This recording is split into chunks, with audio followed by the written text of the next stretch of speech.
Assalamualaikum warahmatullahi wabarakatuh. Perkenalkan, kami dari kelompok 1 akan mempresentasikan mengenai analisis rasio laporan keuangan PT Gudang Garam.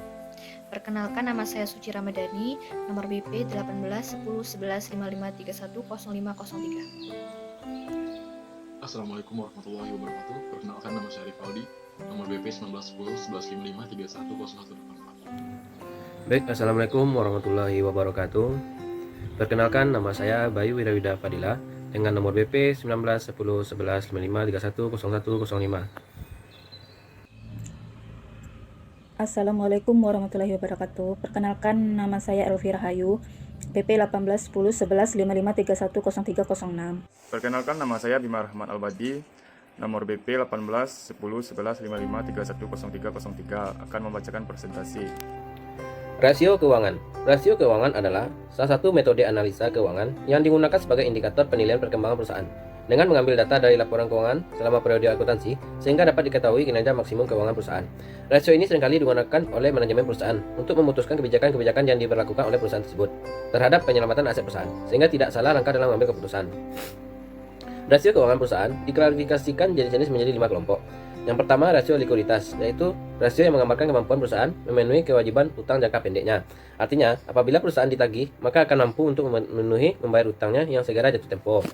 Rasio likuiditas terdiri dari current ratio, yaitu mengukur seberapa banyak aktiva lancar yang tersedia untuk menutupi kewajiban jangka pendek yang segera jatuh tempo. Dengan rumus, CR sama dengan aktiva lancar dibagi utang lancar.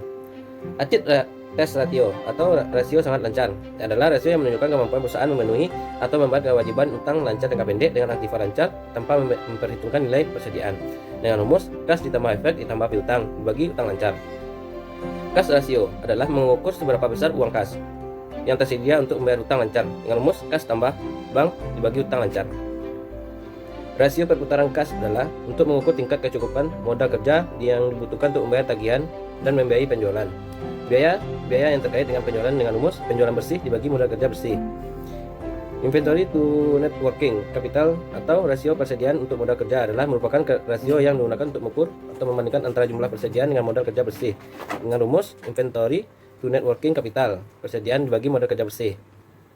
Yang kedua, rasio solvabilitas adalah rasio yang digunakan untuk mengukur kemampuan perusahaan untuk membayar kewajiban, baik jangka pendek maupun jangka panjang. Apabila perusahaan di likuiditas dibubarkan, rasio solvabilitas ini ada beberapa jenis, yaitu debt to asset ratio atau rasio hutang terhadap aset adalah rasio menunjukkan seberapa besar aktiva perusahaan dibiayai oleh hutang dengan rumus total hutang dibagi total aset. Debt to equity ratio atau rasio hutang terhadap modal adalah rasio yang digunakan untuk menjamin hutang dengan modal equity dengan rumus total hutang dibagi modal equity. Long term debt to equity ratio atau rasio utang jangka panjang terhadap modal adalah rasio yang digunakan untuk menjamin utang jangka panjang dengan modal equity dengan rumus utang jangka panjang dibagi modal. Rasio jumlah perolehan bunga adalah rasio yang digunakan untuk mengetahui kemampuan perusahaan membayar biaya bunga dengan rumus EBIT dibagi biaya bunga. Yang ketiga, rasio aktivitas adalah rasio yang digunakan untuk mengukur efektivitas perusahaan dalam menggunakan aktiva yang dimilikinya. Adapun rasio ini memiliki beberapa jenis, yaitu rasio perputaran piutang merupakan rasio untuk mengukur beberapa lama penagihan piutang selama satu periode. Makin tinggi rasio perputaran piutang menunjukkan kondisi perusahaan semakin baik. Hal ini disebabkan adanya kesuksesan dalam penagihan hutangnya, yaitu dalam rumus penjualan kredit dibagi piutang. Hari rata-rata penagihan piutang, yaitu penghutang menghitung jumlah hari beberapa hari piutang tidak dapat ditagih dengan rumus piutang rata-rata dibagi penjualan kredit. Perputaran persediaan, yaitu rasio yang digunakan untuk mengukur beberapa kali jumlah persediaan yang di gudang diganti dalam satu tahun. Makin kecil rasio ini, makin jelek hasilnya. Begitu juga sebaliknya dengan rumus penjualan dibagi persediaan. Yang keempat, rasio keuntungan adalah rasio yang untuk menilai kemampuan perusahaan mencari keuntungan. Hal ini ditunjukkan oleh laba yang dihasilkan oleh penjualan dan pendapatan investasi. Jenis-jenis rasio profitabilitas adalah rasio margin keuntungan atau laba profit margin on sales ratio adalah rasio untuk mengukur kemampuan perusahaan untuk menghasilkan keuntungan atau laba atas penjualan setelah dikurangi pajak. Rumusnya penjualan bersih dikurang HPP dibagi penjualan. Hasil pengembalian investasi adalah rasio yang menunjukkan hasil pengembalian atas jumlah aktiva yang digunakan dalam perusahaannya dengan rumus earning after interest and tax dibagi total aset. Hasil pengembalian ekuiditas merupakan rasio untuk mengukur laba bersih sesuai pajak dengan modal sendiri. Makin tinggi rasio ini akan semakin baik karena posisi pemilik perusahaan makin kuat. Demikian sebaliknya dengan rumus earning after interest and tax dibagi modal equity. Profil perusahaan. Nama perusahaan Gudang Garam. Nama pendiri Surya Wono Wijojo, warga negara Kediri, Jawa Timur. Didirikan pada Kamis 26 Juni 1958. Biografi perusahaan. Bila kita mendengar nama PT Gudang Garam Tbk, tentu otak kita langsung berpikir sebagai salah satu pabrik rokok terbesar di Indonesia. Dengan apa yang telah dicapai Gudang Garam sekarang, tentu sangat menarik bila ditelusuri kembali secara berdirinya pabrik yang berlokasi di Kediri, Jawa Timur ini.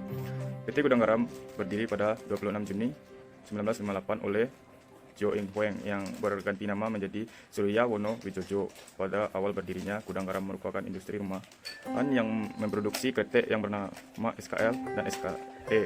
Karena permintaan pasar yang kian meningkat, akhirnya pada 1960 dibukalah cabang di Burah yang letaknya 13 km dari kota Kediri, yang pada saat itu masih memperkerjakan 200 orang karyawan. Pada tahun 1968, tepatnya bulan September, didirikan unit produksi yang bernama Unit 1 dan Unit 2 di atas lahan seluas 1000 meter persegi, guna mengiringi perkembangan usaha yang kian meningkat. Tak lama dari itu, Gudang Garam yang awalnya merupakan industri rumahan berubah menjadi firma pada tahun 1969, 2 tahun kemudian. Karena kemajuan produksi yang makin lama semakin tinggi, Gudang Garam resmi berubah menjadi perseroan terbuka yang didukung fasilitas berupa penanaman modal dalam negeri dan pemerintah, membuat Gudang Garam semakin kokoh. Neraca PT Gudang Garam Tbk dan entitas anak laporan posisi keuangan konsolidasian. Aset lancar, kas dan setara kas Rp4.774.272 pada tahun 2020. 2019 Rp3.571.886. Piutang usaha pihak ketiga Rp2.556.127 pada tahun 2020, dan 2019 Rp1.875.909. Persediaan pada tahun 2020 Rp39.894.523. Di tahun 2019 Rp42.847.314. PPN dibayar di muka Rp1.680.362. 2019 Rp3.223.684. Beban dibayar di muka pada tahun 2020 Rp367.231. Di tahun 2019 Rp271.314. Hasil lancar lainnya Rp265.414. Di tahun 2019 Rp291.26. Total aset lancar di tahun 2020 Rp4.549.929. Di tahun 2019 Rp52.061.133. Aset tidak lancar. Aset tetap pada tahun 2020 Rp27.605.038. Tahun 2019 Rp25.373.983. Aset tidak lancar, aset tetap bersih pada tahun 2020 Rp27.605.038. Pada tahun 2019 Rp25.373.983. Aset hak guna bersih Rp73.206. Di tahun 2019 tidak ada. Aset pajak tangguhan bersih Rp141.905. Pada tahun 2019 Rp143.510. Pajak penghasilan dibayar di muka pada tahun 2020 Rp39.760. 2019 Rp72.392. Aset tidak lancar lainnya tahun 2020 Rp793.571. 2019 Rp976.000. rupiah. Total aset tidak lancar 2020 28.653.480 rupiah. 2019 26 566 141 juta. Total aset 2020 78 juta 991 ribu. 2019 78 juta 647.274 rupiah. Liabilitas dan ekuitas. Liabilitas jangka pendek. Pinjaman bank jangka pendek pada tahun 2020 6.9.226 rupiah. 2019 7.216.439 rupiah. Pinjaman bank jangka panjang yang jatuh tempo dalam 1 tahun 2020 20.000, 2019 20.000. Utang usaha 1.123.703 rupiah. 2019 1.297.463 rupiah. Utang pajak 2020 215.747 rupiah. 2019 490.676 rupiah. Utang cukai PPN dan pajak rokok 2020 9.059.132 rupiah. 2019 5.084.916 rupiah. Beban akrual 2020 79.548. 2019 190.871 rupiah. Liabilitas jangka pendek lainnya 2020 502.636 rupiah. 2019 958.362 rupiah. Total liabilitas jangka pendek 2020 17.009.992 rupiah. 2019 25.258 rupiah 727. Salah satu liabilitas jangka panjang. Pinjaman bank jangka panjang setelah dikurangi bagian yang ditempuh dalam 1 tahun 2020 156.667 rupiah. 2019 176.667 rupiah. Liabilitas imbalan pasca kerja 1.996.074 rupiah. 2019 1.765.824 rupiah. Liabilitas pajak tanggungan bersih 506.208 rupiah. 2019 515.298 rupiah. Total liabilitas jangka panjang 2.658.949 rupiah. 2019 2.457.789 rupiah. Total liabilitas 2020 19.668.941 rupiah. 2019 27.716.516 rupiah. Ekuitas modal saham tahun 2020 962.044 rupiah. 2019 962.044 rupiah. Agio saham 53.700. 2019 53.700. Selisih transaksi dengan pihak non pengendali 33.379. 2019 33.379. Saldo laba dicadangkan 200.000. 2019 200.000. Belum dicadangkan 2020 57.340.043 rupiah. 49.748.338. Ekuitas yang dapat didistribusikan kepada pemilik entitas induk tahun 2020 58.522.408. Tahun 2019 5.930.703. Kepentingan non pengendali 60. Tahun 2019 55. Total ekuitas 58.522.468. 2019 50.930.758. Total liabilitas dan ekuitas 78.191.409.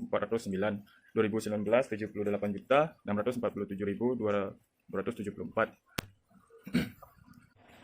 Laba rugi per 30 Maret 2020. Keterangan penjualan nominalnya 114.447.311. Penjualan lokal rincian 112.568.242. Penjualan ekspor 1.909.869. Harga pokok penjualan 44.993.283. Persediaan awal barang jadi 8.288.497. Pembelian 125.375. Persediaan akhir barang jadi 7.755.039. Barang jadi untuk promosi dan lain-lain 138.791. Biaya pokok penjualan rokok dan kertas karton 44.967.000. Biaya pokok penjualan lain-lain 26.276. Laba kotor 69.484.028. Laba rugi per 30 Maret 2020. Beban usaha 2.122.191. Transportasi pengangkutan iklan promosi dan beban pemasaran lainnya Rp1.000.000 7.010. Kompensasi karyawan 750.696. Keperluan kantor, perbaikan dan pemeliharaan 210.335. Penyusutan aset tetap 54.640. Lain-lain 99.510. Beban administrasi dan umum sebesar 1.433.989 dengan rincian kompensasi karyawan sebesar 528.534, penyusutan aset tetap sebesar 269.031, perbaikan dan pemeliharaan sebesar 63.127, utilitas sebesar 71.936, jalan dinas dan akomodasi sebesar 62.953, keperluan kantor, komunikasi dan jasa profesional sebesar 41.916, sumbangan, jamuan, tamu, atau atensi relasi, pajak bumi dan bangunan sebesar 58.016, asuransi sebesar 26.304, lain-lain sebesar Rp13.172. Jumlah beban usaha sebesar 3.556.180, beban bunga sebesar 279.925,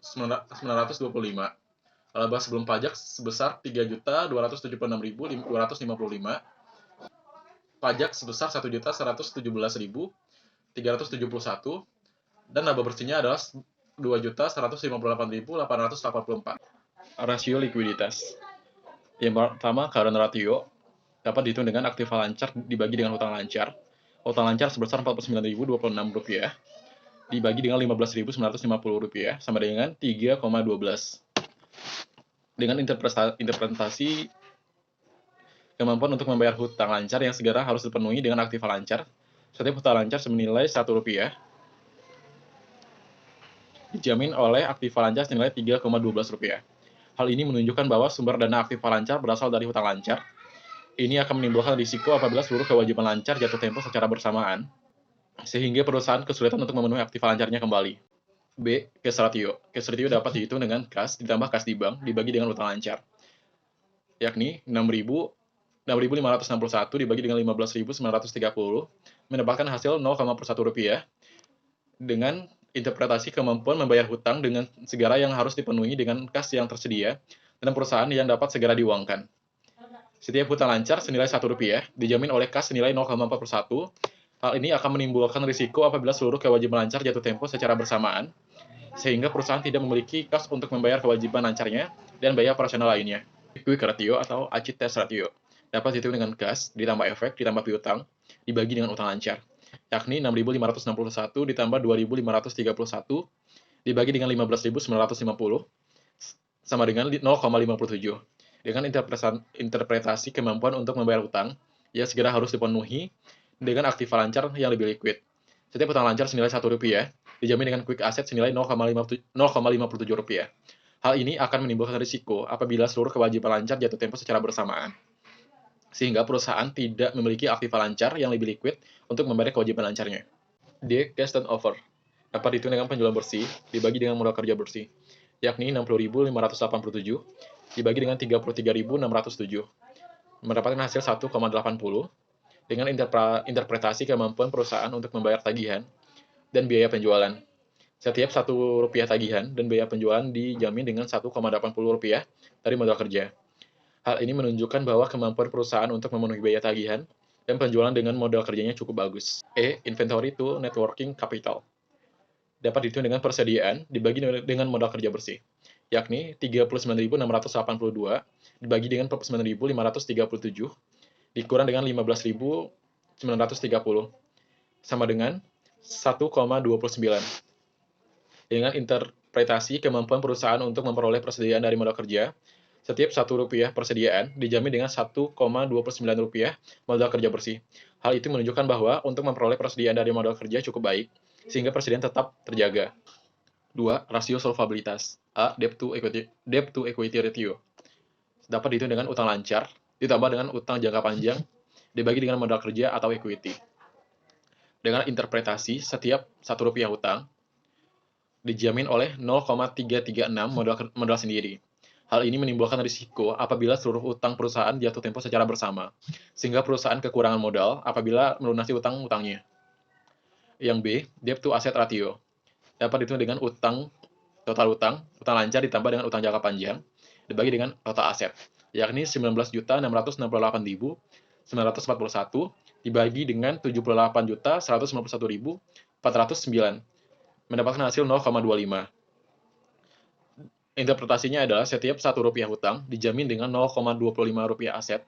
Hal ini menunjukkan seperempat aset perusahaan sumber dananya berasal dari hutang dan lumayan berisiko bagi perusahaan. C. Long term debt to equity ratio dengan rumus hutang jangka panjang dibagi dengan modal sendiri, atau 2.658.949 dibagi dengan 58.522.468 yang hasilnya 0,04. Setiap Rp1 hutang jangka panjang dijamin oleh 0,04 oleh modal. Hal ini menunjukkan 1/4 modal perusahaan sumber dananya dari hutang. D times interest earned ratio dengan rumus EBIT dibagi biaya bunga, atau 5.218.099 dibagi dengan 279.925 dengan hasil 18,64. Besarnya laba yang diperoleh digunakan untuk membayar hutang sebesar 18,64 kali dalam satu kali angsuran. Hal ini menunjukkan kemampuan perusahaan menghasilkan laba untuk menutupi biaya bunga cukup bagus mencapai 18,54 kali dan jumlah angsuran. Yang ketiga, rasio keuntungan. Yang pertama, A. Total asset turnover dengan rumus penjualan neto dibagi dengan jumlah aktiva, atau 114.447.311 dibagi dengan 78.191.400 yang hasilnya 1,46 kali. Kemampuan dana yang diinvestasikan untuk menghasilkan laba dalam satu periode, dana yang tertanam dalam keseluruhan aktiva rata-rata dalam satu tahun berputar 1,46 kali.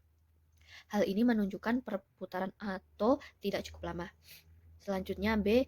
Receivable turnover dengan rumus penjualan kredit dibagi piutang rata-rata, atau 114.447.311 dibagi dengan 2.556.127 yang hasilnya 44,77 kali.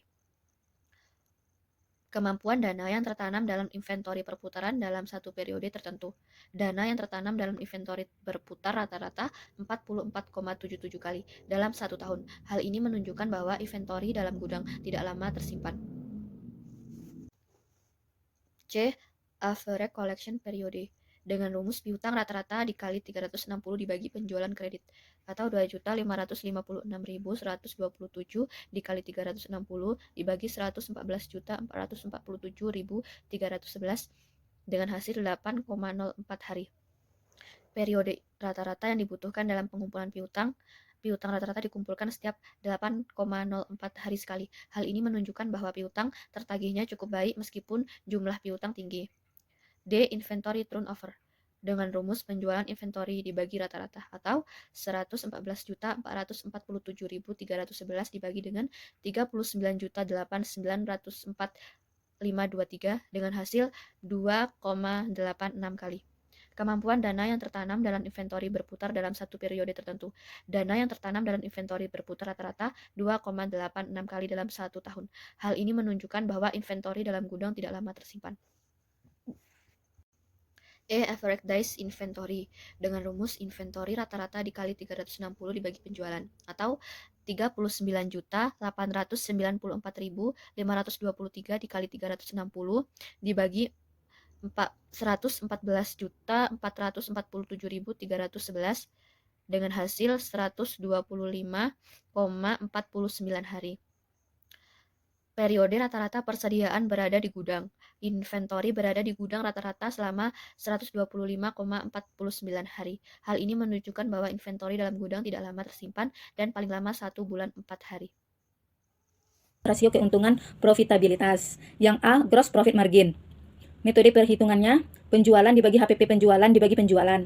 Nilainya 114.447.311 rupiah dikurang 44.993.283 rupiah dibagi 114.447.311 rupiah, hasilnya 0,868. Interpretasi laba bruto per rupiah penjualan. Setiap penjualan menghasilkan laba bruto 0,868.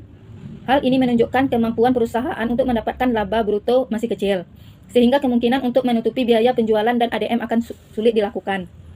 B. Operating income ratio atau operating profit margin. Penjualan dikurang HPP dikurang EBIT dibagi penjualan. Nilainya 114.447.311 rupiah dikurang 44.993.283 rupiah dibagi min 5.218.009, hasilnya 0,561. Laba sebelum bunga dan pajak atau net operating income oleh setiap rupiah penjualan. Setiap satu penjualan menghasilkan laba operasi atau EBIT 0,561. Hal ini menunjukkan laba bruto masih kecil, sehingga kemungkinan untuk menutupi biaya penjualan dan ADM akan sulit dilakukan. C. Operating ratio. HPP ditambah biaya ADM ditambah biaya penjualan dibagi dengan penjualan.